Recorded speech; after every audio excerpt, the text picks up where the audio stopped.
My girlfriend said, "I need space," then posted a girl's trip photo where her ex's arm was visible. I commented, "Great picture." Then I messaged his wife with the uncropped version I found on her iCloud. The internet drama that unleashed was spectacular. I, 28 male, am sitting here watching my ex-girlfriend's entire world implode in real time on social media. And honestly, I'm eating popcorn. 3 weeks ago, my girlfriend Tessa, 26, hit me with the classic, "I need space to find myself" speech. We'd been together for 2 years, living together for 8 months. Things seemed fine. We'd literally just booked Christmas flights to visit my family. "I'm not breaking up with you," she insisted. "I just need some time to figure out what I want. Maybe stay with my friend Adrian for a few weeks. No contact would be best while I sort through my feelings." It hurt, but I respected it. Gave her a hug, told her I understood, helped her pack some bags. She left her laptop and iPad at our place since it's still my home too. Right? A week passes. Radio silence from her end, which is what she asked for. I'm respecting the boundaries, going to work, hitting the gym, trying not to spiral. Then my buddy Devin texts me, "Yo, did you see Tessa's Insta story?" I check. There she is with 3 other girls at some beach resort. Caption, "Sometimes you just need your girls. Girls trip, self-care, finding myself." Cool. Finding yourself requires a beach vacation apparently. Whatever. But then I zoom in on one photo. They're at a beach bar, all holding drinks, and there, barely visible at the edge of the frame, a man's arm. Distinctive tattoo sleeve. I know that arm. That's Kieran, her ex from college. The one she told me was completely out of her life and basically dead to her after he cheated. My first instinct, rage. Second instinct, depression. Third instinct, suspicion. See, we share an iCloud family plan. Yes, I know, stupid in hindsight. She forgot she gave me access months ago when her storage was full. I'd never snooped before, never had a reason to. I had a reason now. Logged into the shared photo stream, and boom, the uncropped versions. Kieran in every single photo. Not just present, arms around her, kissing her cheek, sunset couple photos. The girls' trip was 2 couples, Adrienne with her boyfriend, Tessa with Kieran. But here's the thing that changed this from heartbreak to fury. The metadata. These photos started getting uploaded to the cloud the day before she asked for space. This was planned. I screenshot everything. Then I go nuclear in the most subtle way possible. First, I comment on her public beach photo. "Great picture." She immediately texts me, breaking her own no-contact rule. "Thanks, babe. Miss you." That's when I remember something else. Kieran isn't just her ex. Kieran is married, has been for a year. His wife Bridget is this sweet kindergarten teacher who posts craft videos on TikTok. Took me 5 minutes to find her profile. My message was simple. "Hi Bridget, you don't know me, but I think you should see these photos from your husband's current vacation." Attached every single photo, every timestamp, every kissing selfie. Then I waited. Update 1. Holy hell, the internet is undefeated. So Bridget received my message at like 8 p.m. By 8:15, Kieran's Facebook relationship status was gone. By 8:30, Bridget had posted the photos I sent her on her TikTok with the caption, "When you find out your husband's work conference is actually him hooking up with his ex." Part 1. Part 1. It went viral overnight. 2.3 million views. The comments were brutal. Not the kindergarten teacher being the one teaching lessons. The way she kept the receipts organized by timestamp. Queen behavior. "Somebody check on Tessa bestie, seems like her boyfriend doesn't know either." That last comment. Chefs. No wait, I'm not using that phrase. That comment was perfect, because suddenly my DMs were blowing up. Mutual friends sending me the TikTok. "Bro, is this your girlfriend?" Meanwhile, Tessa clearly hadn't seen any of this yet. She posted another beach photo that morning with Kieran fully visible. Caption, "Paradise with my person." The comments section turned into a bloodbath. "Girl, your boyfriend is looking for you." Not the soft launch while your actual boyfriend thinks you're having alone time. Kieran's wife has entered the chat. Tessa check TikTok challenge. She deleted the post within an hour. Then her entire Instagram went private. Then it went completely dark. My phone started exploding. 16 missed calls from Tessa. 12 from Adrienne. 8 from numbers I didn't recognize. The first voicemail from Tessa. "Ryan, what did you do? Call me back now." The 5th. "This is so messed up. You had no right to involve his wife. You're ruining lives. The 10th. Please, we need to talk. It's not what it looks like. Girl, it's exactly what it looks like. But the best part? Bridget posted part 2. Security footage from their Ring doorbell showing Kieran leaving with a suitcase the morning he left, telling her, "Love you, babe. Gonna miss you this week at the conference." Then part 3. Screenshots of their credit card statements showing charges at the exact resort where Tessa was staying. Then part 4. Her serving him divorce papers at the airport when he landed. She had them ready. This woman works fast. Adrienne tried calling me from Tessa's phone. I actually answered that one. "Ryan, you need to fix this. You've destroyed everything. I didn't do anything except tell Kieran's wife the truth." "You had no business." "No business? Tessa is my girlfriend, or was. Kieran is her husband. We both had business knowing. Tessa was going to tell you when she got back." "Tell me what, exactly? That she needed space to hook up with her married ex?" "It's complicated. You don't understand their history." "You're right. I don't understand helping your best friend cheat with a married man while lying to her boyfriend. Explain it to me." She hung up. Then came the twist. Tessa's mom called me. "Patricia and I always got along great." She was crying. "Ryan, honey, I'm so sorry. I had no idea. She told me she was going on a work retreat." "She lied to you too?" I'm mortified. "I raised her better than this. Are you okay?" "I wasn't expecting that." "I'm processing." "For what it's worth, I think what you did was right. That poor wife deserved to know, and you deserved better than this. At least someone in that family has sense." Update 2. The entitlement came out in full force this week. So Tessa came back early from her girls' trip. Apparently things got uncomfortable after Bridget's TikTok series hit 10 million views, and someone made a whole YouTube documentary about it. Yes, really, it's 45 minutes long and called The Sunset Beach Homewrecker Mystery, a digital detective story. She showed up at our apartment at 7 a.m. on a Tuesday. I was getting ready for work. She still had her key. My mistake, but I was handling one thing at a time. "We need to talk." "No, we don't. You can get your stuff and leave your key." "Ryan, please, you don't understand." "I understand perfectly. You planned a vacation with your married ex before asking me for space. That's all I need to understand." Then she hit me with, "I was going to choose you. This was just closure." "Closure? Closure? You were making out with him in sunset photos." I needed to know if there were still feelings. While he's married? That's not my responsibility. Their marriage was already having problems. The audacity. I just stared at her. "Get your things. Leave the key. You have 1 hour." She started crying. "Where am I supposed to go? Adrienne won't talk to me anymore." Turns out Adrienne's boyfriend saw the whole thing blow up online and was not happy his girlfriend enabled this mess. They broke up too. Not my problem. This is my home too. I've been paying rent.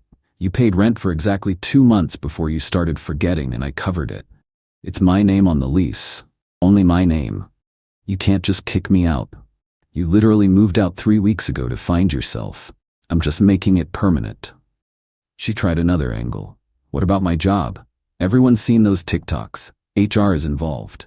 See, Tessa works at a marketing firm that's very big on their ethical business practices and moral leadership branding.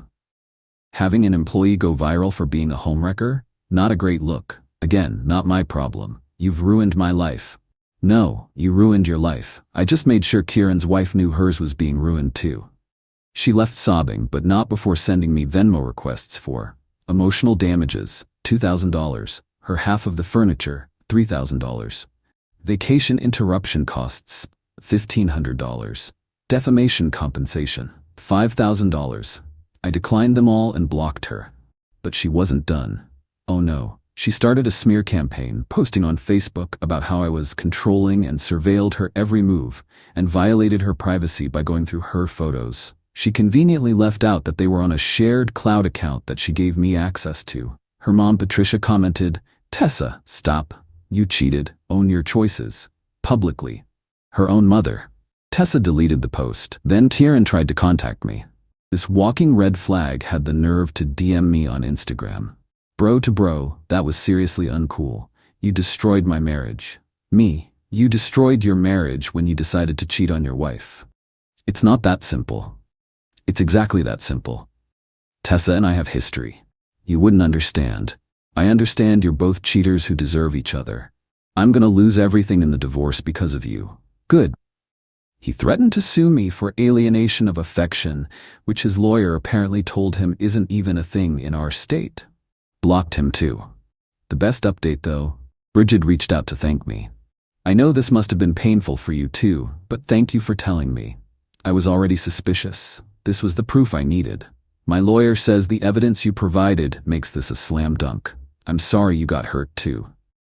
Class act, that woman. Update 3. The escalation has been something. So Tessa's job situation imploded completely. Turns out when you work in social media marketing and become infamous for being the other woman in a viral cheating scandal, clients get nervous. 3 major accounts specifically requested she be removed from their campaigns. HR gave her the choice: resign with 2 weeks severance or be fired with nothing. She chose resignation. Guess who she blamed? Yep, yours truly. She actually sent me an invoice from a lawyer. An invoice for $50,000 for intentional infliction of emotional distress and tortious interference with employment. My response was to forward it to my cousin who's a lawyer. His response: Lamau, tell her to pound sand. So I did. Literally. I sent her a photo of sand with the message, your lawyer's retainer would be better spent here. But here's where it gets wild. Remember how I mentioned Tessa left her laptop here? Well, she finally remembered and demanded it back. Fair enough. It's hers. But when she came to get it, I left it with the building's front desk security. She forgot one crucial detail. She was still logged into her email on my PlayStation, you know, the one she used to use for Netflix. I wasn't snooping. I was trying to log her out when I noticed an email thread in the preview. The subject line, Our little secret, from Kieran, dated 6 months ago. This wasn't a recent reconnection. They'd been talking for half a year. Planning this, while she lived with me, while we planned our future, while I helped cover her rent because she was struggling financially. The emails detailed their meetups when I was at work. When she said she was at girls' nights. When she visited her sick grandmother, who Tapo commented on Facebook last week that she hasn't seen Tessa in over a year. I took screenshots of everything before logging her out. Not to post anywhere, I'm not that petty, but for my own closure, to know I wasn't crazy. All those times I felt something was off, but she gaslit me into thinking I was paranoid, I was right. Then karma hit in the most beautiful way. Bridget's divorce lawyer subpoenaed Tessa as a witness. Apparently, in their state, infidelity affects asset division, and they needed Tessa's testimony about the timeline of the affair. Tessa called me screaming, I have to testify under oath because of you. No, you have to testify under oath because you had an affair with a married man. They want my phone records, my emails, everything. Should have thought about that before. Can't you tell them to leave me alone? How would I even do that? And why would I? Because if you ever loved me, you'd help me. If you ever loved me, you wouldn't have been cheating for 6 months. Silence. Then, how did you log out of your accounts when you leave someone's apartment? Basic Digital Security 101. She hung up, but the absolute peak entitlement came from Adrienne. She found my LinkedIn and messaged me there because I'd blocked her everywhere else. You owe Tessa an apology. She's staying on my couch and cries every night. She lost her job, her reputation, and her future because you couldn't handle a break with dignity. A real man would have fought for her instead of destroying her. You're pathetic. My response, a real friend wouldn't have enabled her infidelity. Also, I thought you weren't talking to her anymore? Guess your boyfriend leaving you changed that calculation. Misery loves company, huh? She reported me to LinkedIn for harassment. They reviewed it and found no violation. Meanwhile, Patricia, Tessa's mom, sent me a Venmo for $500 with the note. For the rent Tessa should have paid. I'm sorry. I sent it back with, you don't owe me anything. You're a good person. Your daughter's choices aren't your responsibility. She sent it again with, please, for my own peace of mind. I donated it to a local charity that helps cheating victims with therapy costs. Sent her the receipt. She liked the gesture. Final update.